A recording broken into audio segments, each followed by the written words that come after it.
고난주간 넷째 날입니다. 여기 오늘 본문 말씀에 세상에서 가장 이상한 재판이 열리고 있습니다. 먼저 피고가 원고를 고발합니다. 존경하는 재판관 빌라도 각하, 피고 나사렛 예수는 혹세무민하고 자신을 유대 속죄의 진짜 왕이라며 정부에 대한 반역을 선동했습니다.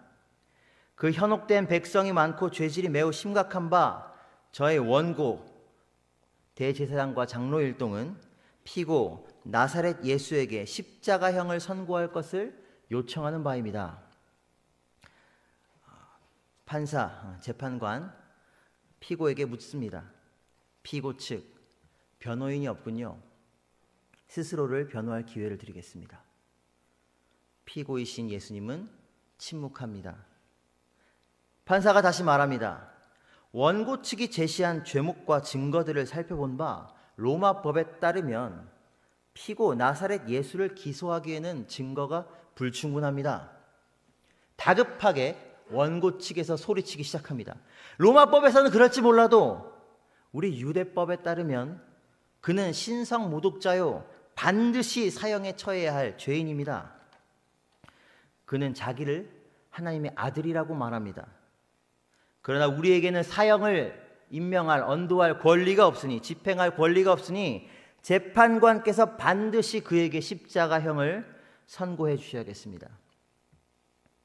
재판관 총독 빌라도가 난색을 표하며 배심원단을 둘러봅니다. 그에게 도대체 무슨 죽을 죄가 있단 말입니까? 난 그에게서 아무 죄도 찾을 수 없습니다. 그렇지만 마침 명절이기도 하고 전례대로 그리스도라 불리는 이 예수를 특별 사면하려고 하는데 배심원단 생각은 어떻습니까? 동의하지 않습니까? 그러나 원고 측에 이미 매수되어 있던 배심원단 군중은 크게 야유하며 소리칩니다. 차라리 강도 바라바를 사면하고 나사렛 예수는 십자가에 못 박으소서, 십자가에 못 박으소서, 십자가에 못 박으소서, 십자가, 십자가, 십자가.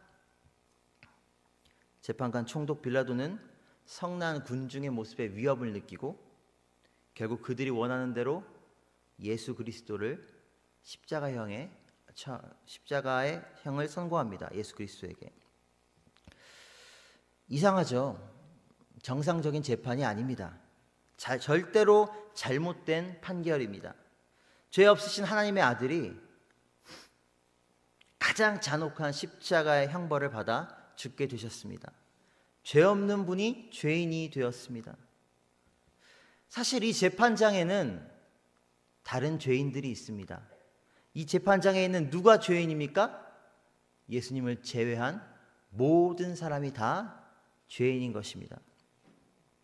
총독 빌라도는 알고 있었습니다.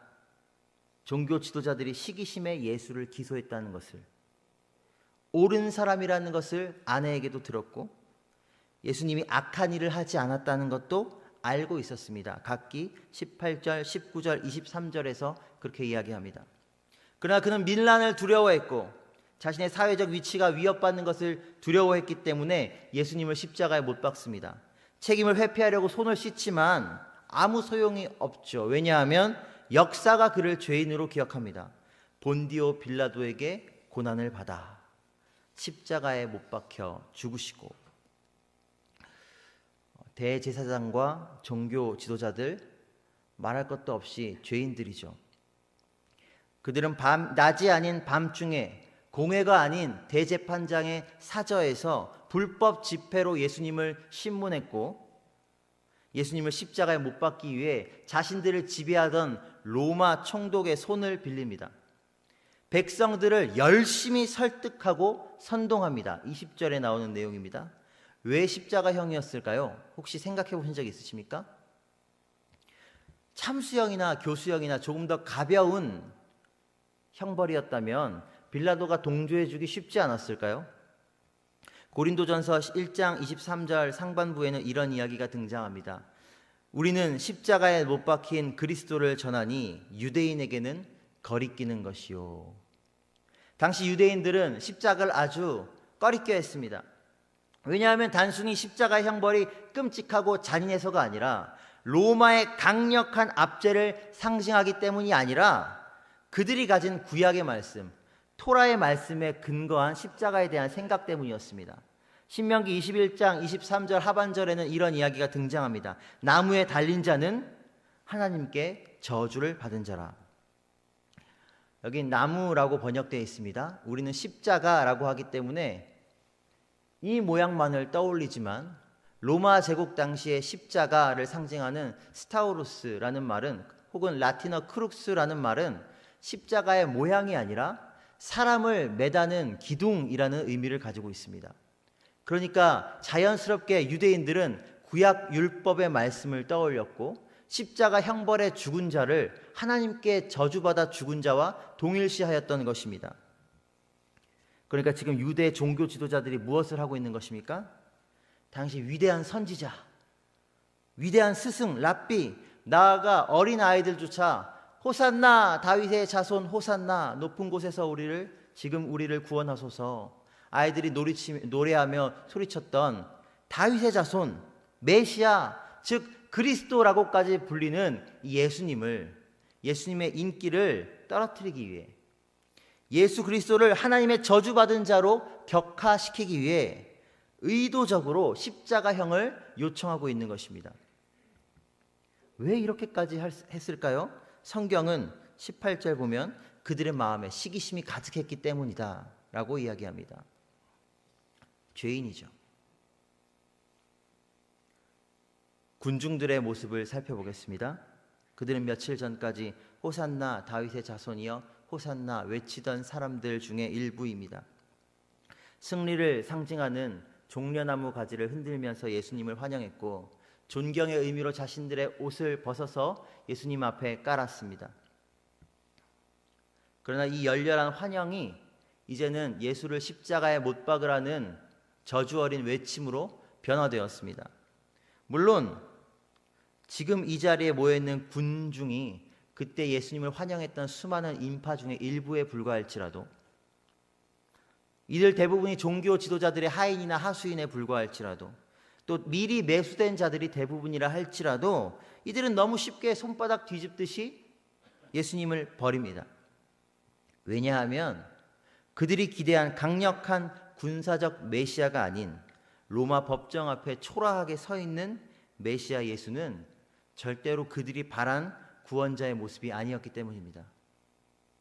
내가 원하는 구원자의 모습이 아니기에 차라리 그럴 바에는 내가 원하는 그 모습이 아니라면 내가 원하는 것과 조금 더 가까워 보이는, 차라리 강도, 반역자, 살인자인 바라바를 구하는 게 더 낫겠다라는 것입니다. 무지와 어리석음과 욕심에 사로잡힌 전형적인 죄인의 모습입니다. 마지막으로 바라바를 살펴보겠습니다. 바라바에 대해서는 참 많은 이견들이 있는데요. 바라바가 로마의 무력 투쟁을 일삼는 열심당의 수괴라는 이야기도 있고, 또 그냥 강도에 불과하다, 좀도둑이다, 이런 이야기도 있습니다. 워낙 다양한 이야기들과 생각들이 있어, 추론들이 있어서 바라바에 관련된 많은 문학 작품과 영화, 창작물들이 있습니다. 그러나 성경은 정확하게 그에 대해 이렇게 이야기합니다. 17절 보니까 유명한 죄수. 여기 유명한이라는 단어는 원어를 보면 에피세모스라는 단어로서 악명 높은 이란 뜻입니다.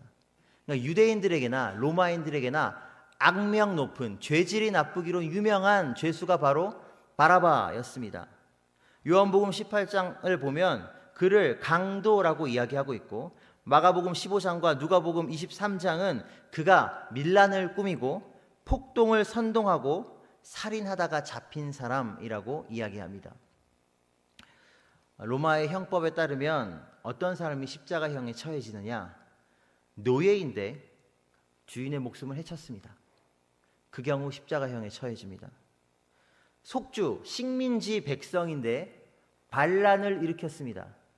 그 경우에 십자가형에 처해집니다.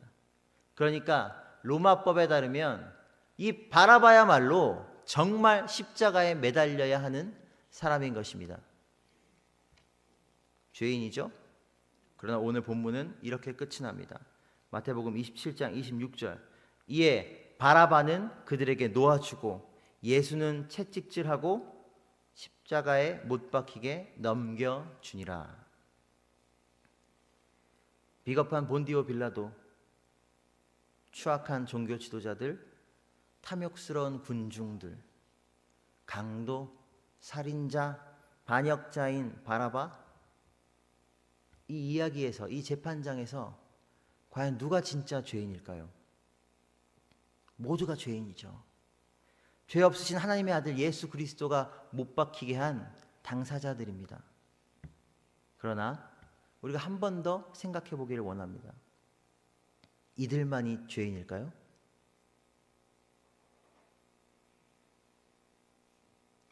겸손하게 우리 자신을 들여다보아야 합니다. 우리 안에는 이 죄인들의 모습이 전혀 없다고 말할 수 있을까요? 사실은 두려움과 이익 앞에서 진리를 외면하는 비겁한 빌라도의 부정직함이 우리 안에 있고요. 남을 시기하고 나를 높이기 위해서, 인정받기 위해서 아득바득 애를 쓰는 이 종교 지도자들의 교만함이 우리 안에 있습니다. 하나님의 마음을 바로 알지 못하고 내가 원하는 것만을 추구하며 하나님께 매달리고 그것을 얻어내지 못하며 하나님을 원망하는, 신앙을 이용하는 이 군중들의 탐욕스러움과 어리석음도 우리 안에 있습니다.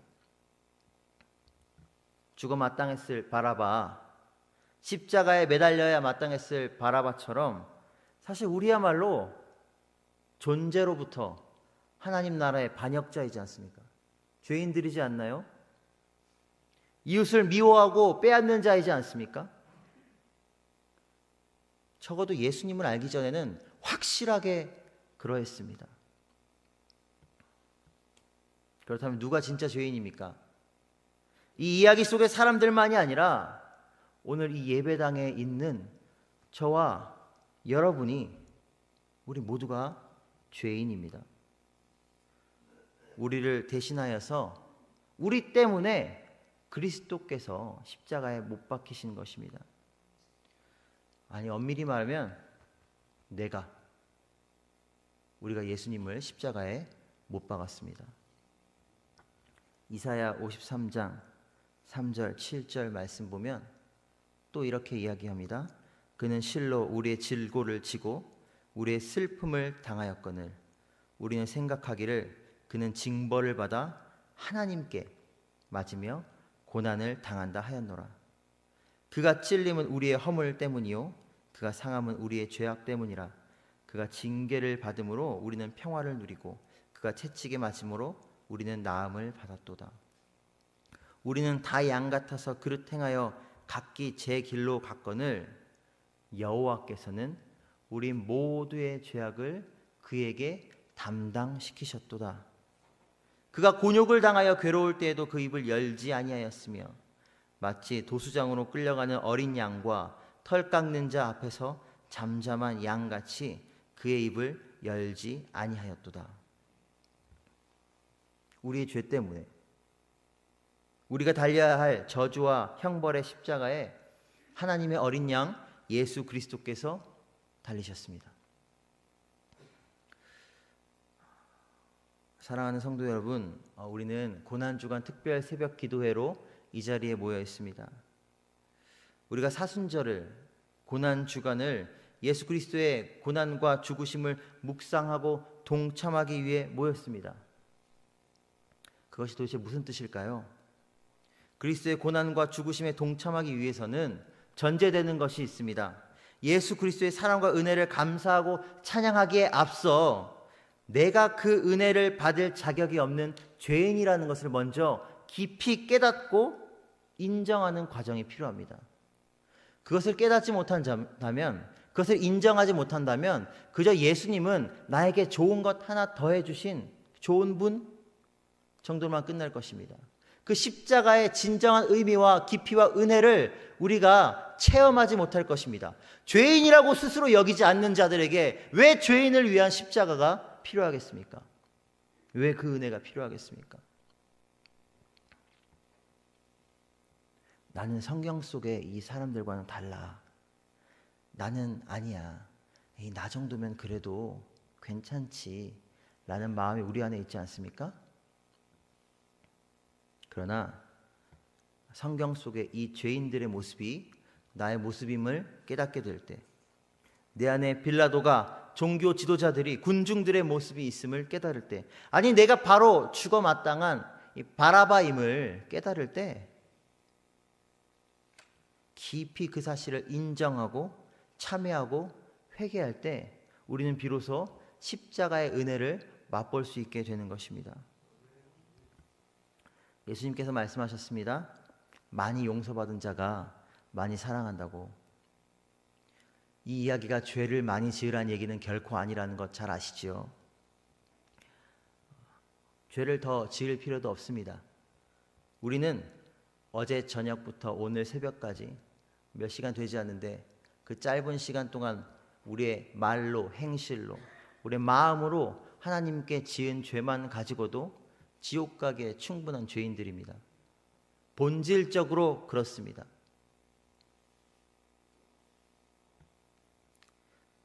우리가 죄인임을 깨닫는 과정, 우리 안에 우리가 외면하고 있는 우리의 죄의 깊이를 깨닫는 과정, 이 사실은 고통스럽지만 너무나 어렵지만 우리가 깊이 우리의 죄악된 모습을 직시할 때, 그리고 그 절망이 깊으면 깊을수록 하나님께서는 차고 넘치는 은혜, 예수 그리스도의 사랑으로 우리를 채워주실 것입니다.